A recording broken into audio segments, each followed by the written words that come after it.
아, 짠하다.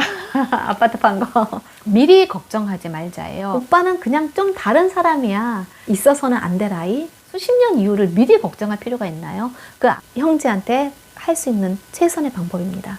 특수학교를 고려해 본 적은 단 한 번도 없었습니다. 왜 고민을 하세요, 그러면은? 사랑. 이 아이가 있어도 우리 가정은 행복할 수 있다는 것을 보여주시면 됩니다.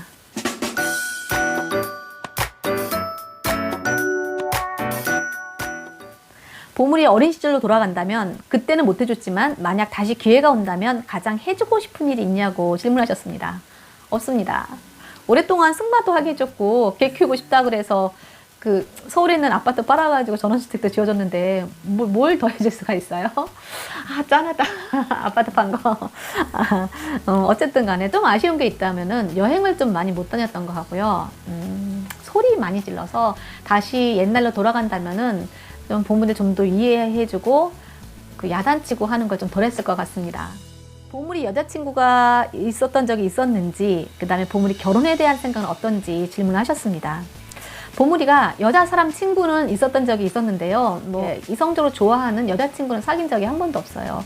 그 다음에 결혼에 대한 생각은 저는 오케이 열려 있습니다. 원칙 중 하나가 미리 걱정하지 말자예요. 결혼이라는 것도 최소 5년 이상 10년 정도 흐른 뒤의 얘기인데 미리 걱정할 필요는 없고 간직하면서 지키는 것 중에 하나가 보물이가 원하는 거는 웬만한 건 다 들어주자입니다. 지금 근데 보물이가 굉장히 그 결혼에 대한 생각이 굉장히 강해요. 그렇기 때문에 저는 보물이의 짝을 찾으려고 노력을 할 겁니다. 대학 진학에 대하여 고민해 본 적이 있는지, 필요 없다고 생각하셨다면 그 이유는 무엇인지. 원래 대학에 대한 생각은 전혀 없었어요. 보물이가 일반 대학에 경계성 있는 아이들은 가기도 하는데 보물이는 뭐 그런 대학에 갈 수도 없는 거고, 그 다음에 이제 발달장애인들만 있는 대학이 있어요.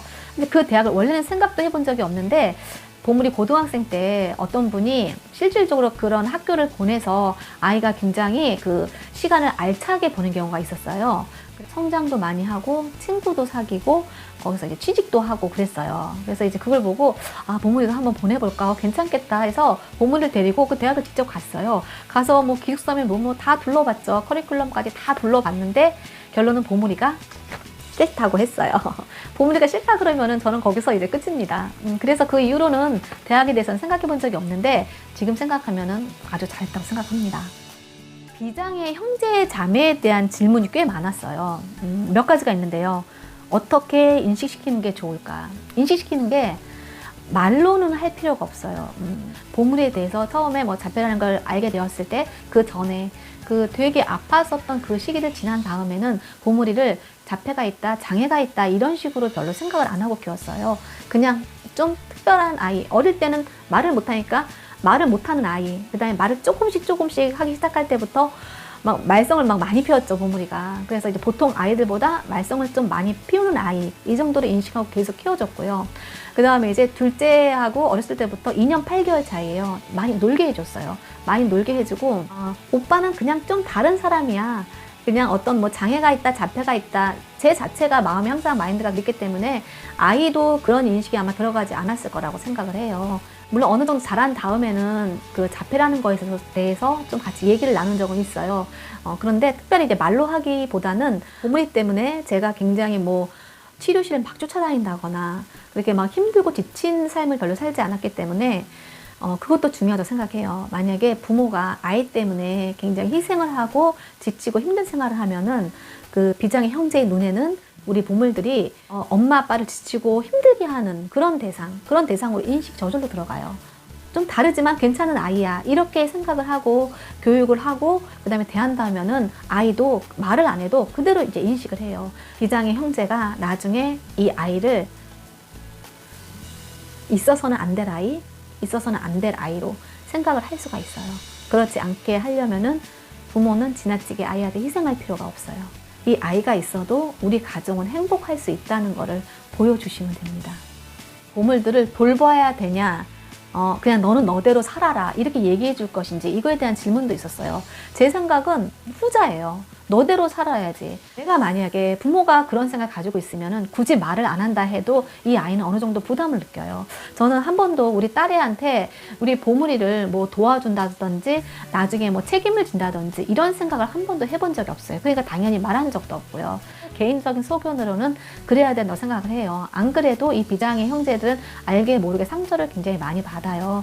사후를 생각한다면은 뭐 수십 년 이후잖아요. 수십 년 이후를 미리 걱정할 필요가 있나요? 그 안에 우리 보물들이 어떻게 성장할지는 모르는 거고, 나라의 뭐 사회적인 정책, 뭐 복지 정책이 어떻게 변할지 몰라요.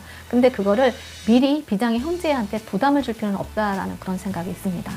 보물들한테 집중을 하다 보니 이 비장의 형제한테 케어를 할 수가 없다. 막 이렇게 아무 치료실을 쫓아다니고 하다 보면 그렇죠. 근데 이거는 어쩔 수 없는 거예요. 받아들일 수밖에 없다고 생각을 해요. 저 같은 경우도 저는 보물이 치료를 1년밖에 안 하는데도 예를 들면은 학교를 다니더라도 저는 매년 첫 주에 꼭 찾아뵀는데 우리 둘째 아이 학교는 거의 안 갔고요. 선생님 찾아뵌 적도 사실 거의 없어요. 그런 것서부터 해서 보물에 대한 기대치가 여기에 있잖아요. 근데 우리 딸에 대한 기대치는 이만큼 있단 말이에요. 보물이는 이 상태에서 조금만 잘해도 막 칭찬하고 막 이러는데 얘는 기대치가 여기 있기 때문에 얘가 설령 뭐 좀 한다 해도 별로 칭찬도 많이 안 해주고, 이게 기대치가 떨어지면은 못한 거에 대한 얘기도 좀 많이 해주고, 이런 거에 대한 상처를 좀 많이 받은 것 같더라고요. 제 무의식 속에 너는 스스로 좀 알아서 했으면 좋겠다. 뭐든지 엄마가 너를 어떻게 이렇게 안 해줘도 너 스스로 이렇게 했으면 좋겠다는 생각이 많이 지배하고 있었던 것 같아요. 시간을 많이 할애를 못 해준 거에 대한 상처가 있게 마련이에요. 근데 그거는 어쩔 수 없는 상황이니까 어느 정도는 받아주시되 애정 표현을 이 형제한테 좀 많이 해주는 게 좋지 않을까. 같은 학교에 보내지 말라 이런 얘기가 있다고 하는데, 보물이는 초등학교 내내 같은 학교에 다녔어요. 그러니까 아이의 성향에 따라서 좀 생각하셔야 될 것 같아요. 형제의 성향이 어떤지, 성격이 어떤지, 그걸 굉장히 예민하게 받아들이는 친구라면은 당연히 학교를 따로 가는 게 낫겠죠. 우리 보물들이 있는 가운데 둘째를 낳느냐 안 낳느냐에 대한 고민도 사실 많은 걸로 알고 있고요. 이미 낳은 다음에도 고민이 많은 걸로 알고 있어요. 정리를 하자면은 얘는 그냥 좀 다른 아이야. 괜찮아. 얘 자체로 괜찮고, 이건 우리 보물들한테도 도움이 되고 이 비장의 형제한테도 마찬가지예요. 엄마 아빠가 얘한테 너무 많은 걸 쏟아내고 얘 때문에 힘들어하는 모습을 보이면은 얘는 비장의 형제는 분명 얘를 있으면 안 되는 존재로 인식을 하게 돼요. 그래서 그 부분이 굉장히 중요하고, 책임에 관련된 얘기는 되도록이면 안 하시는 게 좋다고 생각을 합니다. 의식 속에서 좀 내보내는 게 좋다고 생각을 하고요. 이 비장의 형제한테 가장 잘할 수 있는 최선의 것은 뭐냐면요, 우리 보물을 자립시키는 거예요.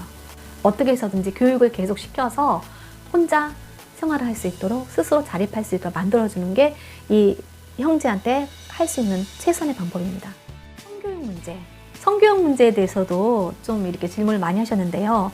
저는 사실 많이 걱정했던 거에 비해서는 보물이 쉽게 넘어갔어요. 근데 이제 이 질문 때문에 곰곰이 생각해 보다 보니까 그냥 갑자기 성교육 문제만 딱 이렇게 떨어져서 할 게 아니라, 노력해 보면은 이렇게 어렸을 때부터 교육시켰던 거 그 선상 위라고 생각을 해요.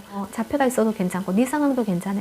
항상 이제 이런 식으로 가르쳤고, 저도 이제 생활을 했고 이랬기 때문에 그 성교육 관련돼서도 좀 쉽게 접근할 수 있었어요.